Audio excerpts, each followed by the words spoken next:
Welcome to Food News. I'm Juliet Litman. And I'm David Jacoby. If you want to be a part of this podcast, you have a question for us, give us a call at 850-STEW-136.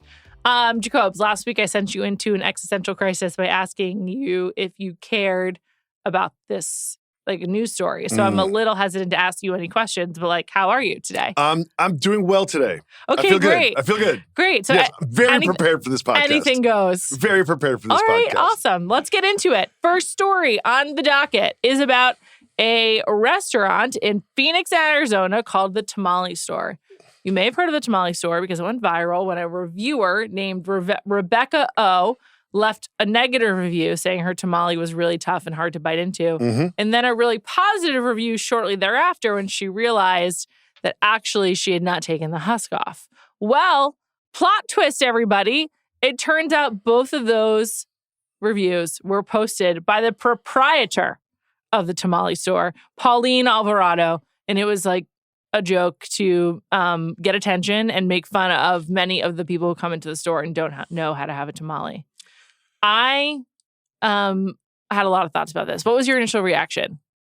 I'm going to not answer the question and ask you a question. Classic Jacoby there. I've been watching a lot of A Night of the Seven Kingdoms. I love it. I watch it like 2 times each. Okay. And this really, my question for you is Pauline behaving honorably when she does this? Like, is this like ethically, morally okay? I had the similar thought.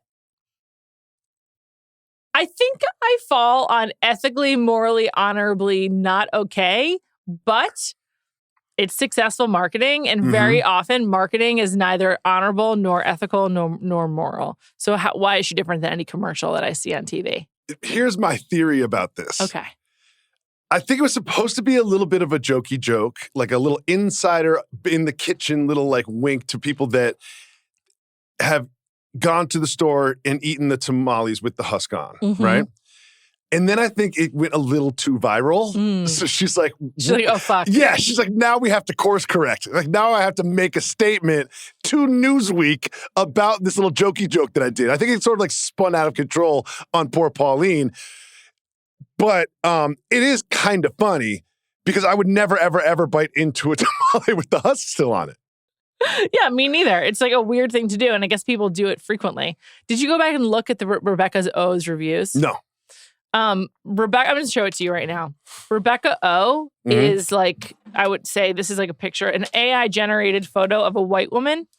And I just feel like also there's like a real sort of like Karenization of this. This is like supposed to be a Karen, but it's Rebecca. Yeah. Oh. I kind of like that part of it. I'm just sort of like, this is what I was imagining anyway when I heard this story. Yeah, absolutely. So I'm like, yeah, this tracks for me. But I just think it's sort of funny that she like chose a photo that's clearly, I guess I'm looking at it now knowing it's like not a real person, but it really looks like an AI-generated woman who wouldn't know how to eat a tamale. Yes, and the prompt is probably similar to that. Yeah. it's like, Claude, make me a picture of a woman who would eat the husk on a tamale. Gotcha. And you got Rebecca O. Yeah, Rebecca O is born. That's a great point.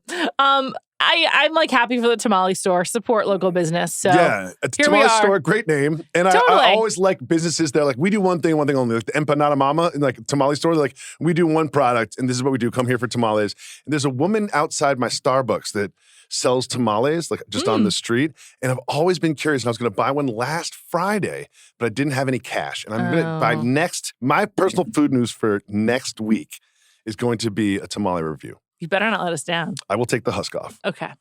Empanada Mama, I've only been once. Should I be going more? No. Okay. Mediocre empanadas. Too bready. Not enough filling. I don't like crave empanadas, which is funny because I love a ravioli, I love a dumpling, I love a pierogi, but okay. I'm a Jamaican beef patty guy myself. Love those, yes. obviously. Yeah. All right, let's move on to a story about Papa John's that is happening yesterday, February 19th. Papa John's is doing its own jokey joke. Marketing is all about jokey jokes these days. Yes, it is. And they made a play to have a Michelin-starred restaurant in New York to get some attention for their pan pizza, which has like a new formula to it.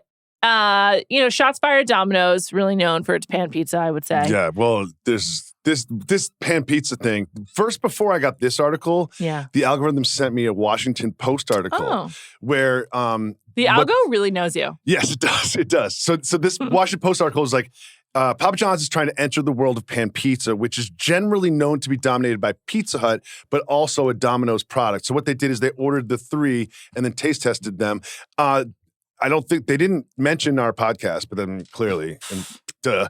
But I found this to be a really interesting business move, and it got to the point where Papa John's is doing a really good job of making you aware that they now have pan pizza because they've got the Washington Post to write about it and review it. They've got this little pop-up high-end Michelin star thing going on in New York. Yeah, it's happening in one of their restaurants in New York. It's a 3-course pizza-forward, chef-curated menu built around the new pan pizza. They also have Pepsi Cola pairing. I mean, this is like right up our alley. Pepsi Cola pairing flights led by a dedicated soda sommelier to intensify, brighten, and complement the flavors throughout the entire menu. I love this idea. Like, I think this would be a really fun birthday party. Yes. Like, okay, it's like pizza and soda, but take it to the next level. I don't know what age appropriate that would be, but I feel like it's a fun theme for somebody. It is. I'm sure I've told this story before on Food News, so I'll keep it brief. But one time on Valentine's Day, I took Joey to a high-end White Castle experience. They had that does sound fun. Table service. You haven't told this story. That sounds awesome. And placemats. And it was in the middle of a blizzard, and this was pre-Uber, and we couldn't get home. But it worked out great. I like a high, a very low-end product given the high-end treatment is always fun. It's funny. It's always fun. We can all laugh. Yes. Okay, moving on. The Wall Street Journal had a really interesting article by Heidi Mitchell about how popcorn became synonymous with the movies. And I learned a lot from this article, so I just recommend you read it. It's part of their series of articles looking back at America and that's 250th anniversary. And basically, popcorn came to be synonymous with the movies in the early 20th century when movies started having, they had talkies. And so when you were eating popcorn, it didn't interrupt the movie, and because of the Great Depression. So many things in America is the Great Depression. It's just a really interesting article. It's one of those things where I saw the headline, I was like, huh, I've never really considered that. I've always just associated the two, but I've never considered why is popcorn it's almost like I don't think I've gone to a movie and not gotten popcorn now that I think about it. Ever? No, because sometimes I've brought full meals. You know that sure. move? Yeah, so I can't say ever, has but to be most a loud of the time movie it's for done. that. You have to not be worried that you're going to make noise for eating your sandwich, unwrapping it, etc. Yeah, but it's really interesting just the way it happens. And also one thing I found interesting was the sort of financials of it all towards the end, because listen, with streaming services and this and that, the Regals and the AMCs are making a large percentage of their money not at the box office, but at the concession counter. Yeah. Which brings me to I don't go to the movies as often as you do. Yeah. I know you go very often. I just when I saw Wicked in November, so 4 months ago, they had at the Regal I went to, which was in Battery Park City, they had water bottles, not just a bottle of water, but water bottles for sale. Did we discuss this? What, Dasani's? No, a metal refillable water bottle for $15. Really? We did not discuss that. And I was weird. I know. I was like, isn't it better for you to upcharge on a bottle of Dasani than to be selling a refillable water bottle? Although I guess it was probably more 20 than 15. But that is weird. I know. This article also touched on something else, which my kids are obsessed with, which are these themed collectible popcorn bowls. So if you the Jurassic Park one, you reach into the Tyrannosaurus Rex's face and get the popcorn. And they always want me to spend $25 on this thing. And I look at them, I'm like, when are you going to use this again? Well, I will say, I went to the Backstreet Boys at the Sphere last weekend. Amazing. I needed to get the cups, so I kind of understand. I was like, okay, guess I'm getting a drink here because I really need to be able to bring home the cup. So I'm with your kids. But in my son's room, there's a Mission Impossible popcorn bowl with a little code that you have to put the key in, the Mission Impossible key to open it. And it's just sitting there. It just sits there. Incredible. Yeah. Okay, let's move on. Should we talk a little more Olympics? You still watching the Olympics? Not really. This Olympics is just happening without me being involved. I watch it a lot. A lot. I'm just okay, background noise, let's put it on. I can't tell you much. I haven't learned that much, but it's really prominent. The one thing I've paid attention to is Mike Tirico did a sit down with the quad god. And I was just like, this is cruel. Do you know about the quad god? No. Oh, he was like the figure skater expected to win gold, and he had like some really bad falls. And he also like said he was like saving his best performance, not for the team competition, but the individual. Oh God. And then he fell. And he goes by Quad God. So his name is Ilya Milinin. Okay. Mike Tirico interviewed him after he fell. Okay. Anyway, why don't you give us the update on what's going on with the food over in Milan Cortina, which is one thing you do know about. Yes. There's two things I really want to discuss. One is this gentleman by the name of Ben Richardson is doing this series of reviews of the food, right? But what he is doing is it's very 2026 because he has a format for his reviews where he says like, hi, I'm Ben Richardson. I play on the Olympic curling team, which I think is weird. I play on the Olympic curling team, but I guess that's right. Like I play on the Olympic basketball team. It's just, I feel like curling is a different. Say, like, I don't know. I'm a part of the Olympic team? He's obviously, I don't know. I curl for the U.S. I don't know how it works. I don't know. I'm a U.S. curler? Yeah. I don't know. But it's the exact same thing every time. He says, today we have like potato gnocchi. And he goes, let's eat. And then he takes one bite and then he'll rate it like blank out of 10. But he never really describes. He'll be like, that was pretty good. 6.5 out of 10. But he's not like going into it. Like a Dave Portnoy clip is like just very, one bite, yeah. But it's like very like personality based and he's like being engaging and funny and interesting. This is like the opposite. It's like he's like a robot that like cuts and repeats. The only variable that changes is the food. And the food is, it looks very plain and bland and like not that good. And I saw another interview with a skater who was like, he was negative about the food. And then a lot of people brushed back like, They're you're pissed. Disrespecting Italian food and blah, blah, blah. And he's like, no way. Yeah, We've seen the pictures. Yeah. It's not about Italians. He says himself, he's like, you're trying to please the entire world's palates. So it has to be bland. And I thought about it like that. I was like, Great interesting. Point. Like, it's not just like a cafeteria at an office building. It's like, you have to feed people from every corner of the globe. So how do we do that right? And they're athletes as well. I thought it was an interesting thing. And then Richardson is funny. And he's always wearing Team USA clothes. Are they allowed to wear regular clothes? Great question. I feel like it's like mandatory that you can't. Like when you're like on the grounds, you must be representing Team USA. I think so. Like I don't think you can wear just like a hoodie.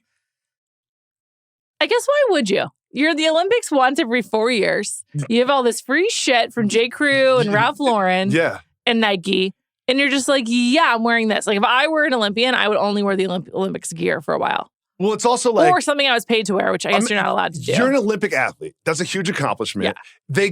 Only Olympic athletes have this clothes. And when you're amongst the people walking around, it's also like it's like wearing a name badge, kind of. You know what I mean? So I get why they do it, but I was just curious because he's always in it. And then the other thing was really interesting is this woman named, Erin Frankel. I think I have her name right. Erin Frankel, Miss Frankel. She has an Instagram, much like Jacoby on Soup on TikTok, but she's actually good at it. She has an Instagram where she just reviews Caesar salads. Yes, it's called Pain by Romaine. And it is awesome. And I love Caesar salad. Thank you. I love Caesar salad too. But this particular account is so good because when you scroll through it, you realize the visual appeal or unappeal of a Caesar salad and like how the simplicity of not that many ingredients can vary so widely.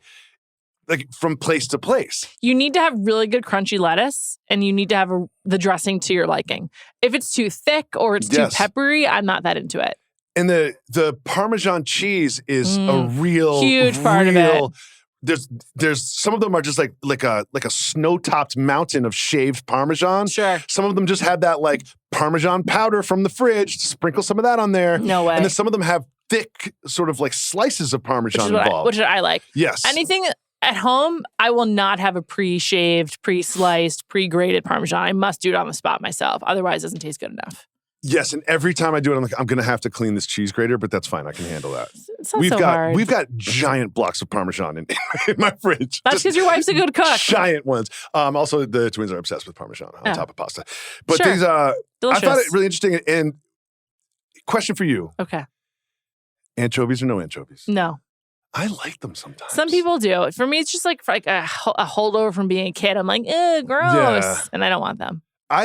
If I'm in a nice place, like I wouldn't get anchovies at like a slice shop. Sure. But if I'm at a nice place, sometimes the anchovies, they're like a secret little Easter egg that you didn't see coming when you put it in your mouth. You're like, oh yeah, there it is. One of my favorite places to eat on Cape Cod is called Three Fools. It's in Orleans, and they put anchovies into their Caesar salad, and it's like so surprising. I would never expect it, but you know. Do you know what I've had Takes before, all which I really kinds. enjoyed, was someone, it was like, this is going to sound gross, but it's good. Like the anchovies were like blended into the dressing, kind of. Oh, yeah.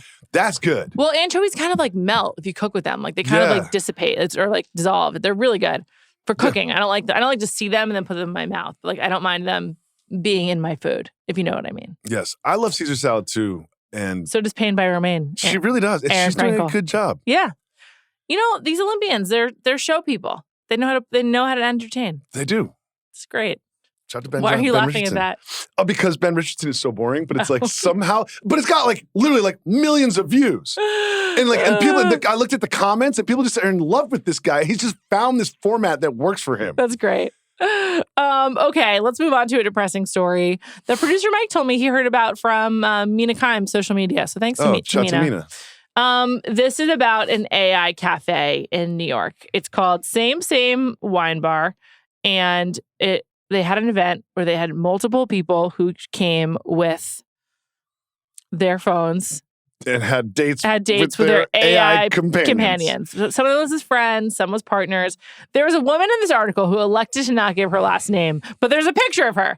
Like, that's just wild. Like, straight on. And you have to say what her first name is. Richter. Which is also wild. Maybe not her real name. I thought that was her last name. But I'm like, now I just see you. So also you could like Google image Reverse her. image search. Yeah, it's not so hard. bizarre. And she's there with her companion friend that she's been with. Simone, who she's been friends with for several years. Yes. This is just so depressing. If you're going to a restaurant with your AI companion, why not just talk to the person next to you? Like, there's another human there. You don't have to talk to your phone. Well, how do I say this? I'm not going to go that weird angle I was about to give on this, but I'll say this. A couple takeaways from this article was, this is not an AI cafe. This is a wine bar that had an event one night where you could bring AI companions. And the writer of the article was like, yeah, it was basically a bunch of people like me that were here to cover the event, people that work for the company that creates AI companions. AI. Yeah. And it's basically SmonCon. Yes. The writer was like, there was like 2 or 3 people that actually like were civilians that had companions and had dinner with them. Richter. Yeah. There was Richter and one other example. Like, it seemed like it was one of those things where like everyone was looking, it was like a zoo with no animals. Sure. You know what I mean? Where it's just like, I was just walking from like enclosure to enclosure, be like, nope, nothing, no animals there. That's what it felt like. It definitely is just for us to be talking about it. Yes. I will note that they had like stands for your iPhone to like on the table. That would be great. Like, I would love it if more restaurants had a way for me to like just have my phone available so I could read it or make a phone call. This is like when they tried to invent the nuclear bomb and they got silly putty. It was just like, all right, maybe the AI cafe doesn't work. However, a stand for my phone on the table is awesome. Nice. Also, like, we don't do this, but a lot of families allow their kids to watch stuff, just like don't bother them during dinner or whatever. That would be nice too. Is it so they don't bother them or they don't make a scene, period? All of it. I mean, I don't know. I don't do it, but I don't judge people that do it. I always think it seems more like, I want to go to a restaurant and I want my kid to not make this like living hell for everyone else around us. Yes. So let's watch something on the phone. Yeah. I understand that too. Yeah. I understand that too. It's like, you're like, Mike is little, so hopefully he won't remember this. But I always say to him, you don't want to be known as the baby who cries at X. Like, you don't want to be known as the baby who cries at our favorite taco place, you know? So stop crying. Yeah. Yeah, you've got a reputation to uphold here. Exactly. You don't want that reputation. This is your rapport in the neighborhood. Come on, Micah. So it's like not bothering me so much as I feel like it's giving us a bad rep. Yes, so. Of course. The AI thing, I don't know. They're trying to get us to like talk about it and do it, and they did it. But there's one quote that was like, this woman was like, Richter, I believe, was like, I limit myself to 3 hours a day because I have to, because it's a slippery slope. And I was thinking to myself, like, oh my God, like, that's a lot. I do feel addicted to my phone, but like not to talking to a fake person. Totally fair. Totally fair. And another thing about talking to an AI bot, right? It's almost like, I will use the example I was going to use before, and it's a terrible example, but it's sort of like a porn theater. Mm-hmm. Like, this is a individual pursuit. Well, I think that is a known, like, sort of problem with AI is that you can create like all these like pornographic images and use famous people to do it, and it's an issue. But I guess what I'm saying is interacting with a fake person on my phone is something I would prefer to do alone. I don't want to go to a place and watch other people and do it. He's getting sorted for me. Yes, got it. One more story. The New York Times gave the heist phenomenon the takeout feature. They gave him the long form. And I don't like it when I'm like, yeah, we've been talking about this, but I sort of felt offended by this article. I was like, did they reach out to you? Adil Hassan, I see your work. It's Crab Heist puts spotlight on surge of cargo thefts. I would recommend it, but anyone who's listening to this podcast knows about all these thefts. We've been covering this forever. So like, are you a listener? And now it's a big New York Times article about the sophistication. Anyone listening to this knows, they make a fake email. It was the whole thing, and I have a theory. Okay. Adil Hassan. Listens to Food News. Unique name, not going to give it. Whoa! Boom! Prove that he is not unique name, not going to give it. Well, unique name, not going to give it says he works in logistics. Used to work in logistics. That's a great point. Used to. Now he's a writer for the Times. And this was the plan all along. And this is why he didn't want to give his name, because he didn't want us to be able to Google it. So we can full circle it. Adil Hassan is unique name, not going to give it. And also, like, they just scratched the surface of the cargo heist world because there was no sleeping drivers. There was no cutting open of trailers. There's no zooming in on Philadelphia, really. There was no mention of Philadelphia. So it's just like you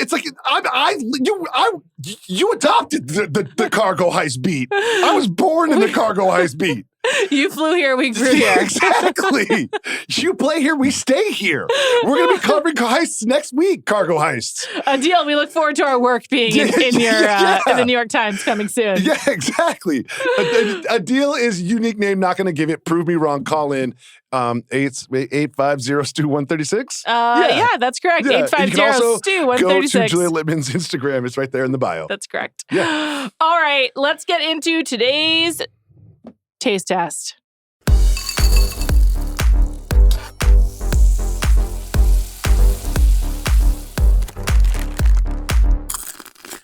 Happy birthday to you. Happy birthday to you. Happy birthday, dear Juliet Dwayne Wade Litman. Happy birthday to you. Oh my God. Thank you so much, guys. We were going to do frozen pizza, but since it's your 30th birthday, we decided to do birthday cake instead. This is awesome. They look really good, and I love cake. Also, I love carrot cake. I'm so happy to... Did you know that? That you love carrot cake? Yeah. Of course. No, I totally knew it was your birthday, too. Yeah. Producer Mike is like, it's Juliet's birthday tomorrow. What should we do? And I was just like, oh, yeah, I knew that. Yeah. Thank you so much, Mike. This is a producer Mike and Ronak project. This is as That's awesome. All right, what are we tasting here? You go carrot. Have you had Lloyd's carrot cake? No. Who's Lloyd? Who's Lloyd? What? Oh, it's right in my neighborhood. Future taste test. Hey, we could have done today, my friend. This Lloyd's of Harlem. It's a famous carrot cake place. It's like the best carrot cake in the world. Where are these from, Mike? Mia's. Oh, Mia's. Yeah. We love Mia's. I mean, you did take, it is your birthday, but you took both slices of cake. I had to blow out both candles. Wait, which Mia's did you get it from? There's one in Third. There's one in our neighborhood now. Oh, cool. Yeah, it's Mia's of Brooklyn is what it's technically called. Yes, it's on Smith Street. And I think that at my baby shower last year, we had this chocolate cake. But I've never had their carrot cake. Do you guys like Mia's? No, not particularly, no. Okay. The thing with carrot cake. First of all, this is so good. The cinnamon hits a little bit later. Taste it. It's awesome. And the frosting is a perfect mix between cream cheese and buttercream. Oh, okay. Carrot cake is good. I love carrot cake. You know why it's good? It's always moist. And it's also like, conceptually, it's just odd. It's like, we're going to take this vegetable and make a cake with it. Just trust me. I'm like, all right. My mom made a sweet potato cake for Thanksgiving. Really? I feel like I talk about my parents so much on this podcast for someone who just turned 40. Do you mean Dwayne Wade? Happy birthday, Julia. This is really good, too. I love you, too. Very special person to me. Let's celebrate you. April 13th. What should we do? 12th. I thought that was a bit. Nothing. My friend Catherine's April 13th. Oh, there you go. Shout out to Catherine. That's why I like her so much. This is great. Happy birthday. I prefer the carrot cake.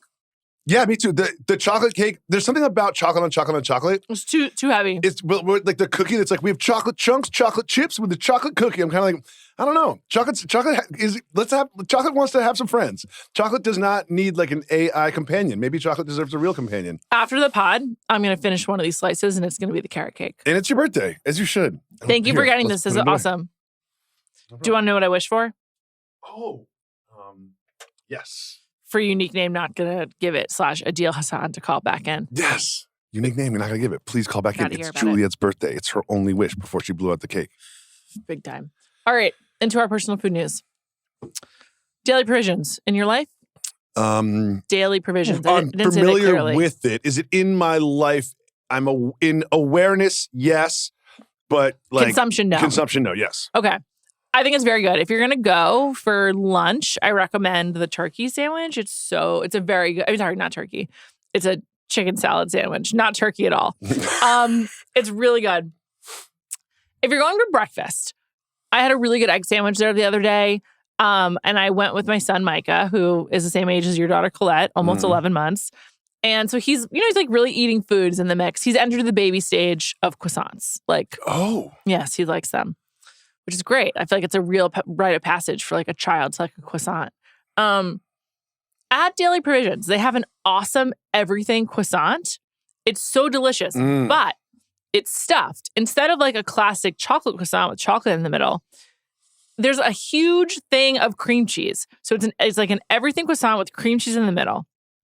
I love an everything bagel. I love cream cheese. This is a total misuse of cream cheese. Too much cream cheese. A great croissant really doesn't need anything else in it. I would say almond, if anything. I actually don't really like chocolate croissants that much. But I was just like, this is an awesome croissant with cool everything seasoning that's kind of ruined by the cream cheese. And Micah was not interested in the cream cheese. Do you think if it just had like a small, like if they had like 10% of the cream cheese, yeah. Like instead of like a big, like a chunk. It just takes a food that's like crumbly but not messy and makes it messy. And I don't really know why you need to do that. There are things where I'm like, I saw this because the algo knows that I'm a food guy, so I get a lot of like people eating stuff. And this woman had an ice cream sandwich that looked really good, and she bit into it, and the ice cream was just everywhere. It's one of those foods where I'm like, did you guys eat this? Has anyone tried to eat one of these? Because this doesn't work. I know. It's just like, it's not working for me either. And too much cream cheese. It was just too much. It was a really good croissant otherwise. And I love Daily Provisions. They have awesome baked goods, really good coffee. It's very good. There's one in Brooklyn. There's one near our office here. But the one that I mainly go to is on the Upper West Side. I do agree that I think a chocolate croissant, if done right, is excellent because it's chocolate, whatever. Yeah. But I would, if I was power ranking them, I think plain croissant is just going to be number one. You know the Hungry Ghost coffee shop? Yeah. They make a really good like a whole wheat croissant. It's delicious. Interesting. Yeah, it's so good. I've never had that. I recommend it. Do you ever dip your croissant in coffee? No. I do sometimes. So with coffee, I drink hot coffee though, like never at the office. If I'm like indoors, it's usually a iced coffee. I have to let it cool so much because of my tongue that it's like I lose that experience. Anyway. I understand. Okay, your turn. Okay, you remind me of one personal food news. I have two. Okay. One's very quick. Even though it's my birthday, you have two. Yeah. I think you can handle this adversity on your birthday. Your gift to me is two personal food news. You're welcome, Juliet. One's very quick. I have had a major coffee shift where I think I like iced coffee and not hot coffee. Nice. So I've just shifted to iced coffee. Nice. You know that I'm on this corner. I was just great. like, yeah. I was like, I've been doing Americanos lately, and I can't get like the milk ratio or the sweetness right. For some reason, it doesn't really matter with iced coffee, and I've just been enjoying iced coffee lately. That's great. That's the short one. Here's the longer one. This is a bit of an am I the asshole? Okay. And the answer is no. And my wife is a jerk. But that's the end. That's the punchline. Well, that is usually as we discuss on Reddit, usually it's a no. Yes, yeah. But I went to the Poconos this weekend. Some of my college friends, no, tubing once. Nice. But yes. Other people ski. I don't ski. Me neither. But there's 6 families, I want to say, probably about 12 adults, 14, 15 kids in a huge house, large group of people. Great. It's just so much fun. Everybody's in a house, you know what I mean? You don't get to hang out with your friends that much. Kids, so much fun to have your kids interact with other people's kids, that you love. It's just great. But getting food is a problem. The Poconos is not like a major metropolitan area. And you have these orders that are just gigantic. You just overwhelm these places. You know what I mean? They're like après-ski tacos or whatever. One of the nights we ordered from an après-ski taco shack, Zach's Taco Shack, and it was fantastic. The food was great. My wife was I volunteered to go pick up the tacos. Oh, nice. Yeah. Good. Because it's just, I like a little me time. You know what I mean? The All-Star game was on. I can have the All-Star game on while I drive. Nice. I can watch. You know what I mean? It's just like a little bit of like, in a house with 30 people, it's nice to just get outside for a little bit. My wife made the order. I get to Zach's Taco Shack.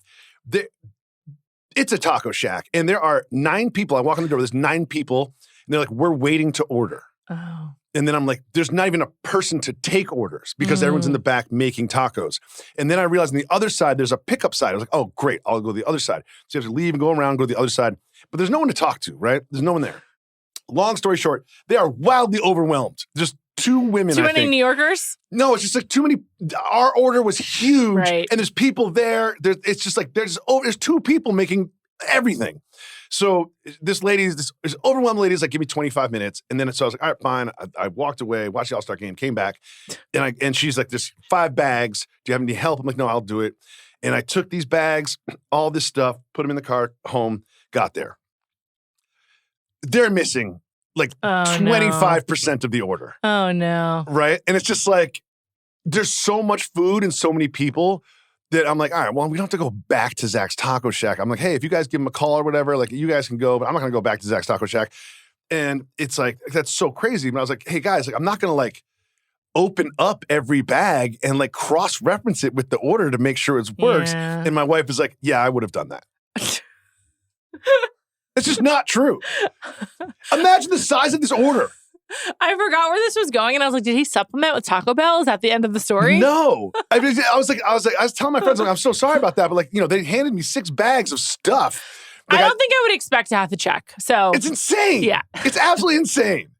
To open up every bag and have like a checklist of like literally like 70 items. Especially with tacos. Like it's such a small, it's like hard to keep it's track. Like a quesadilla, a salad.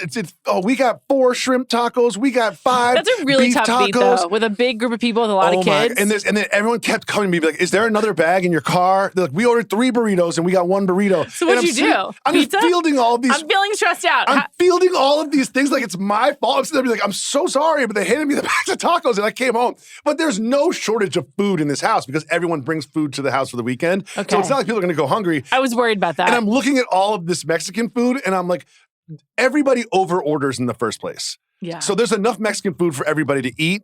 You know what I mean? Sure. And there's tons of other food there. So it's kind of like, guys, like, let's just make it work. But it was multiple people coming up to me being like, is there a chicken quesadilla?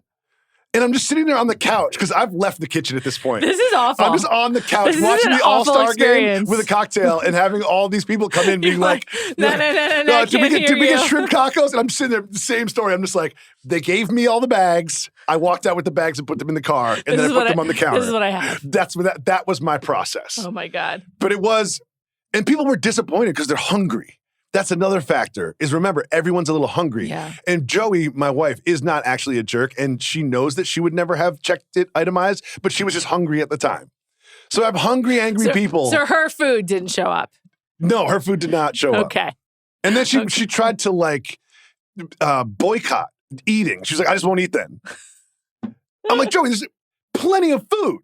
She's like, no, it's fine. I just won't eat.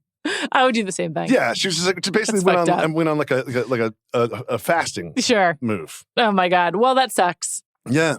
I feel for you. That's an awful situation to be in. I've dealt with worse adversity in my life, but it was tough. Okay. All right, let's get into today's listener food news. Hey, Juliet and Jacoby. This is Kristen in Chicago. Juliet, I'm so happy you got to go to the Backstreet Boys at the Sphere before their time ran out. That is so exciting.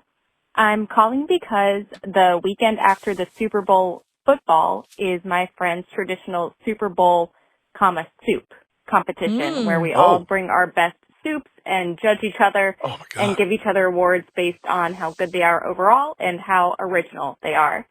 And my favorite entry this year was from a friend who made, according to his tagline, cold steeped cinnamon infusion with toasted breakfast croutons.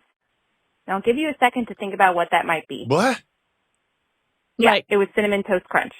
And I thought that was so funny and so innovative. He did make his own cereal milk by putting Cinnamon Toast Crunch in milk and steeping it in the fridge overnight and then straining it to plate his soups. Oh, But this got me down a dangerous line of thinking where I wondered, cereal soup. is all cereal soup? And if so, is milk the soup and cereal the toppings? And this is just a really dangerous path to think through if you let yourself go. But anyway, he won my vote for the most innovative Guy Fieri award. But This is did an not win awesome best group of overall, friends. This is a unfortunately. great So, group of friends. let me know what you think. Is cereal a soup? Thank you. Awesome group. Thanks This- for celebrating the I want to Backstreet be Boys friends trip. with them. Yeah. What did she say it was called? I'm like hard of The hearing. actual soup? It was a really long-winded way of saying soup, but it was like cold seeped breakfast cinnamon breakfast Oh, croutons is what I got it. believe she said. Cold steeped. Got Steeped, it. Yeah. I thought you said cold feet, and I was like, like a wedding. No, but it's a good. First of all, that's a funny friend. This is a great group. Yes, and then he made his own cereal milk. Like he's already got amazing. a bit, but then he like elevated it Yeah, a that's little bit. amazing. Love Yeah. it. Cereal is not soup. No. Cereal is a food doused in milk.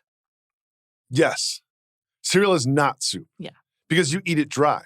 Yeah, you eat it dry. You also it doesn't take any time to have the flavors come together. It's just like something that you pour something else on. Yes. This has also been, as you know, soup is a passion of mine. Sure. Is chili soup is Jacoby another on question. soup. Is chili soup? I think yes. Is ramen soup? Yes. I believe so as well. Chili is borderline depending on the thickness of it. But yes, I think that is right. First of all, there is part of the reason why Kristen called in is to sort of show off how awesome her friend group is. And shout to her. Accomplished. You did it. Seriously. We're in love with your friend they're group. awesome. We want to be friends with you, and we'll see you the week after the Super Bowl next year for sure. We will be there. Please invite us. We'll Yes. come. Yes. Also, it's a great time to go to Vegas week after the Super Bowl. No one there. Oh, can I give you one? Just end of the pod, do I have 20 seconds of Backstreet Boys in my life last night? Sure. Quincy and I watched the documentary Neighbors. Oh. Neighbors? Yeah, the final What did you scene. think I was going to say? There's a great documentary called Show 'em What You're Made Of about the Backstreet Boys. And you think that's what Quincy and I watched last night? Maybe. No. Have you seen Neighbors or heard of it? Yeah, it's great. And the Backstreet Boys are involved. Yeah, I know. Yeah, it's good. I like Neighbors. It's great. Okay. Awesome. Thanks for listening. Thank you to Mike Wargon, Ronak Nair, and David Jacoby for the birthday cake. And thank you to Mike Wargon and Ronak Nair for producing this podcast. We'll be back next week. Happy birthday, Juliet. Thank you.